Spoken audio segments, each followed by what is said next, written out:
From my point of view, I ensure that we have people in the room who can talk to both and be that translation point, because I think that's key. I think educating IT, whether it's technology or security or cyber staff, into business processes and business understanding, and vice versa, educating the business owners and information and service owners to some of the technology components. I mean, they don't need to go dive down into the nitty-gritty details, but a broad level understanding of architecture and where information perhaps flows from one point to another and how it's protected at each of those stages. So my best advice is have as many stakeholders in the room as you can who can do that translation and start building it. It won't happen on day one, but build that culture.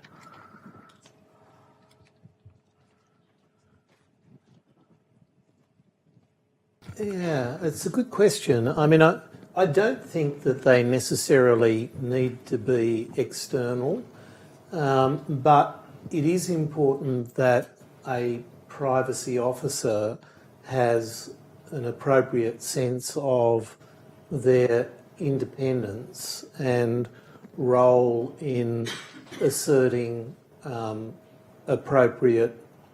need for an appropriate outcome.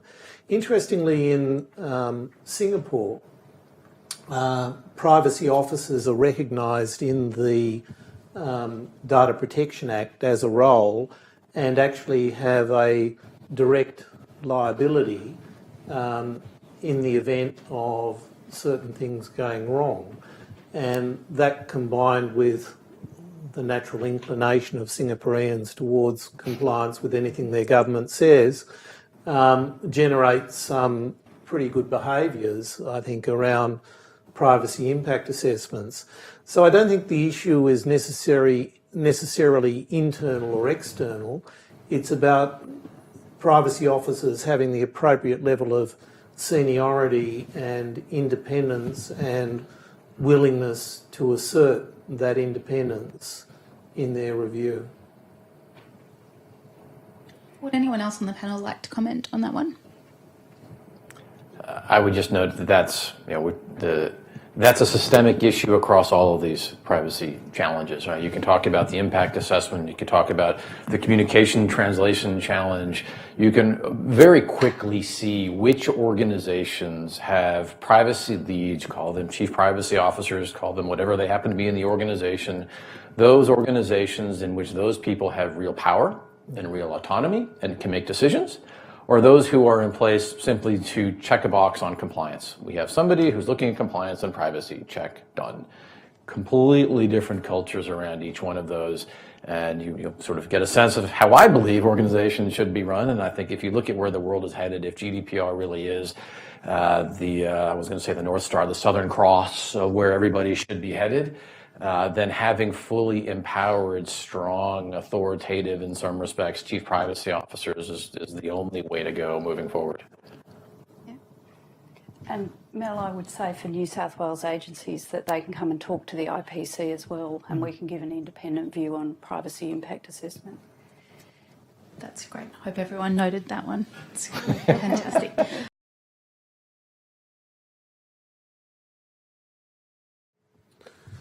So it's a good question, and it's a bit of a Dorothy Dixer actually, because Ian is a vice chairman of the Australian Computer Society and set up a number of technical committees, of which I chair one on AI ethics. And so Ian's really checking to see whether we're actually doing anything. The good news is that we did meet last week, and there are 10 people, I think, in the committee, of which 2 are lawyers, and the other 8 are people like Toby Walsh and, robotics and AI professors. And we spent 4 hours in a workshop trying to do just that, getting down from the principles to how you operationalise it. And I tell you, it's really hard. It's really, really hard. And partly it's hard because those 8 who largely are academics kind of think that people like me who come from the private sector really aren't to be trusted on the topic. And I, who come from the private sector, think they're largely impractical and not agile enough, and whatever they propose just simply won't work in most organisations that I deal with, and somewhere we're going to have to find a place in the middle to operationalise all of this. So I don't have an answer yet. I do know that it's hard because we tried for 4 hours last week and we barely scratched the surface, and I reckon it's going to take us a lot of this year to actually get down to the weeds of how you make it work within an organisation. Yeah. A question on that. So I've also worked on some of this in previous roles, and I guess if you've got your kind of 10 commandments, there's certainly some thought now that you'd operationalise this by setting up an ethics committee within the organisation, and that would have that multidisciplinary focus and potentially have an external ethicist or even a religious person debate to be had on who sits on this ethics committee. The question I have is, the work that you're doing, is it taking it away from that human subjective application of the 10 commandments and more into a rules-based or automated mechanism? Like, how does it work? No. I think part of the issue is that often the issue is not ethical in the good old-fashioned sense of, good versus evil. Often the issue will be, is there enough transparency built into the system so you actually know how AI or machine learning is working? Is the algorithm based upon sufficiently large training data set that the algorithm is actually reliable? Are there humans with the appropriate skills to interrogate the algorithm, or in the new world, interrogate the AI system, that are applying sensible human judgments that temper the results of that algorithm? Is the outcome, even if an economically efficient outcome, a socially undesirable outcome? For example, by entrenching existing, real-world examples, by entrenching existing sentencing biases against minorities.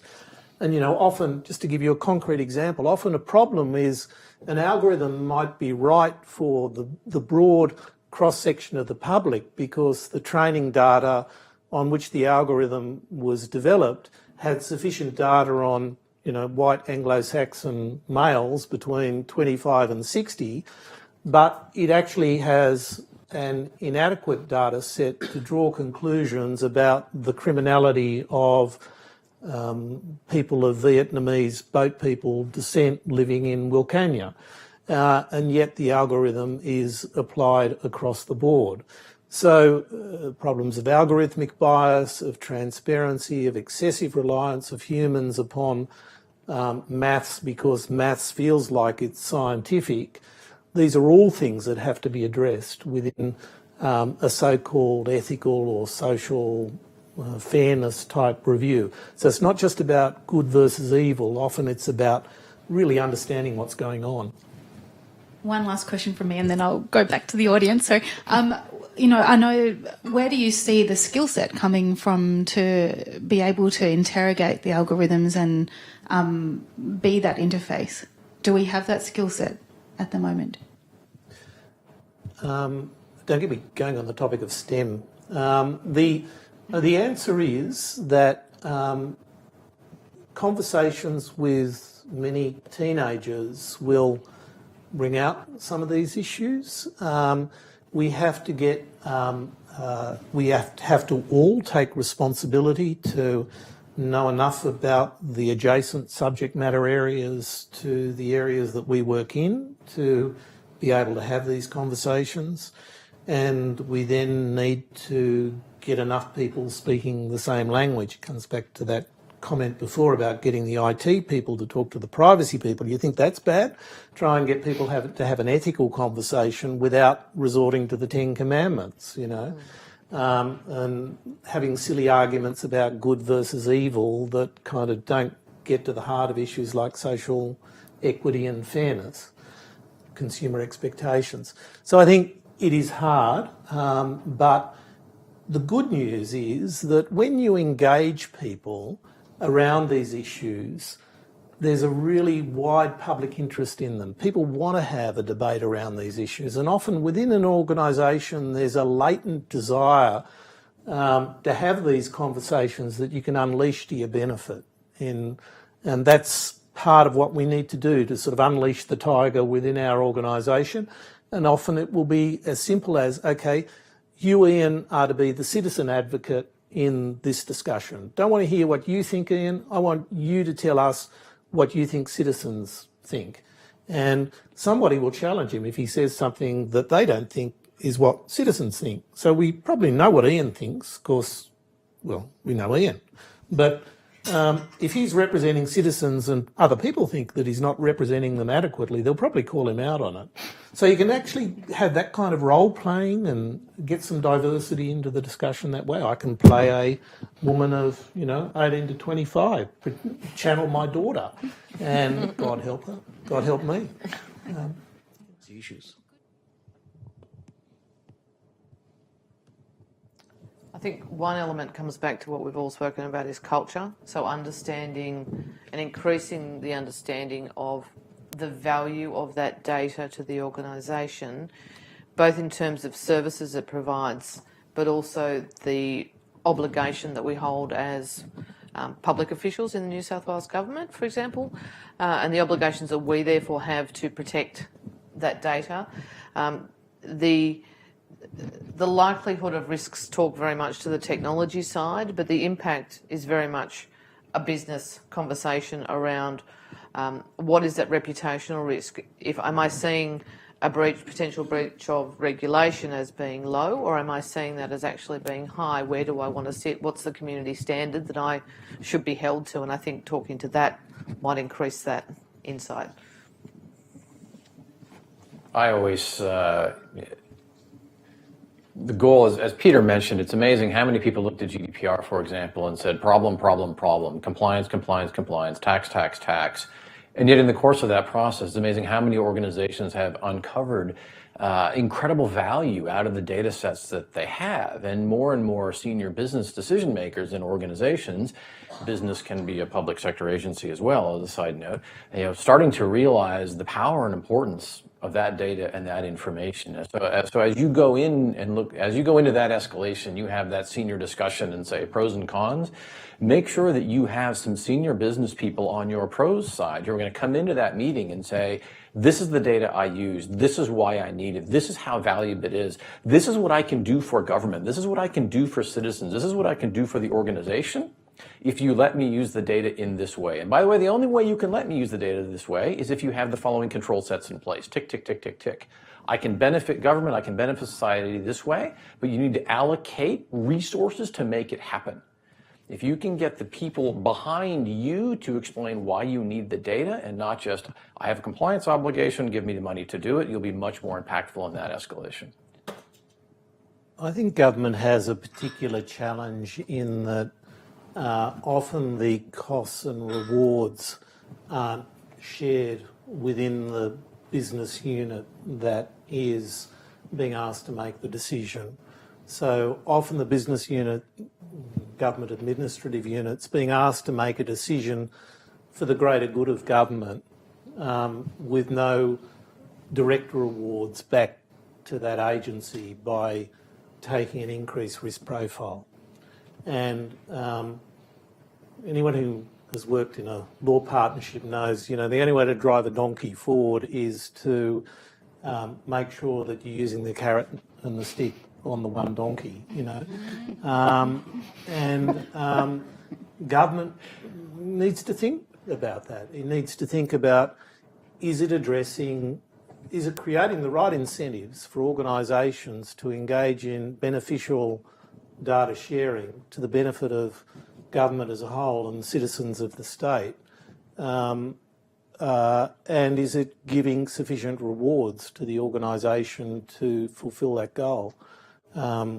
Many organisations seek to be beneficial, but they do need to have a sense they're going to share in the rewards to really get on board.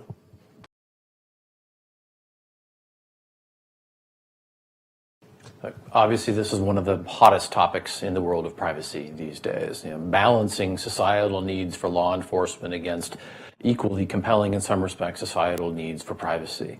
And from a large technology company corporate perspective, obviously we get requests from law enforcement on a very regular basis. We are open and transparent. Up on Microsoft.com WAC Trust Center, you can see in nauseating detail every country, every type of request, all sorts of information about that. A level of transparency that I would note that was only made available after we sued all sorts of governments around the world for the right to be open and transparent about explaining the types of requests that we get.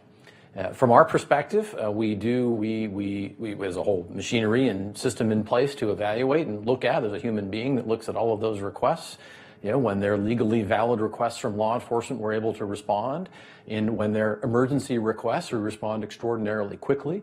The canonical example that we give, a number of years ago, we had the terrorist incident in France where you had people holed up in a restaurant, and while that was happening real time, we were getting requests from French law enforcement for that information. They clearly were emergency requests. They were valid court orders. Every box check, compliance done. We were able to, in this case, the terrorists were using Hotmail email addresses, and we were able to provide that information to law enforcement while the terrorists were still on the streets and before they ever made it to Belgium. So there are scenarios in which the appropriate privacy and compliance checks can be done. We're able to do what we think is the right thing for society, provide information, and do the right thing from a law enforcement perspective. All of that obviously has to be counterbalanced against other societal interests from a privacy compliance perspective. So making sure, is there a valid court order? Was it signed off by the right person? How do we know it's a true emergency scenario? These are incredibly, incredibly difficult and challenging scenarios for us. We strive to strike the right balance between the need for law enforcement and privacy, but it is incredibly hard. And if you just go up on what we call the Trust Center, and you see all the different types of law enforcement requests that we get, you can see it is a fantastically difficult debate for all of us right now. Does anyone have a question? We'll wrap up quickly, but I just wanted to know, any final questions? Okay, well, I might draw our discussion to a close. Now, the themes that we've talked about today, remember where we started? We talked about globalisation, we talked about people and culture, we talked about tone at the top, very important, and we talked about the complexities of supply chain and the ecosystems that we all work in and work with. We've talked a lot about ethics, and one thing that I meant to mention is that Peter has written a great paper on ethics and sharing for New South Wales Government, so if anyone's interested in that, please talk to Peter. Thank you from me as the MC to the panel, great discussion today, and I'm going to thank the IPC for that invitation and hand back to Sam to close the event. Thanks. So first of all, I would like to thank our panel members for attending today. It was really interesting. I think it was a very good cross-section of views and interests. I'd also like to acknowledge and say thank you to Gilbert and Tobin for this fantastic event venue that we have and for the catering that they've provided. I'd like to thank the Practitioners Network for their support, and special guests Dr. Ian Opperman from the Data Analytics Centre, Angeline Falk, the Acting Australian Information Commissioner, and of course Liz Tidd, who was here earlier, the Information Commissioner. Liz had to go to Canberra, unfortunately, and couldn't stay for the whole event. I'd also like to mention the promotional partnerships by many agencies that had signed up as Privacy Awareness Week champions, so thank you very much for that. You're helping to spread the importance of privacy to all of our staff and stakeholders. And in particular, I'd like to thank the IPC communications staff, Daemen and her team. I just know how hard everyone's worked to bring this event to fruition, so thank you for that. And finally, I'd like to thank all of you for attending today and supporting the privacy awareness message. I encourage you to engage with us on Twitter and LinkedIn, and regular email updates for access to all our resources and new initiatives. Thank you, everyone.